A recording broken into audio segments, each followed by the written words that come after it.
ঘুমাবো, সুন্নত নাই? ঘুমানোর সুন্নত কানে হেডফোন দিয়ে গান শুনতে শুনতে ঘুমান, এখনকার সুন্নত নাকি? একটু টিভি দেখে, ইউটিউব দেখে রিল্যাক্স, মাশাআল্লাহ, আস্তাগফিরুল্লাহ। ঘুমানোর সুন্নাহ কি? সম্ভব হলে একটু ওযু করে নেওয়া। আচ্ছা, তারপরে সূরা ফালাক, সূরা নাস, ইখলাস পড়া, হাত দুটো একত্রিত করে ফু দিয়ে এভাবে পুরো গা মাসাহ করা।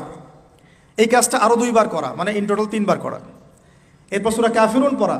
ঘুমানোর সময় যে সূরা কাফিরুন পড়ে তাকে আল্লাহ পাক শিরক থেকে মুক্ত রাখবেন ইনশাআল্লাহ। আর শিরকের গুনাহ কিন্তু আল্লাহ মাফ করেন না। এই গুনাহ ছাড়া যে কোনো গুনাহ আল্লাহ পাক যাকে ইচ্ছা মাফ করতে পারেন, তওবা করলে সেটা আলাদা বিষয়। আর সূরা বাকারার শেষের 3টা আয়াত পড়া। নবী সাল্লাল্লাহু আলাইহি ওয়াসাল্লাম বলেছেন, সূরা বাকারার শেষের 3 আয়াত রাত্রেবেলা পড়লে সারা রাত ইবাদতের নেকি পাওয়া যায়। এখানে একটা কথা বলে নিই, যদি ঘুমাতে একটু দেরিও হয়ে যায়, 12টা বেজে গেছে মনে করেন, ওযু করে 2 রাকাত নামাজ পড়ে ঘুমিয়ে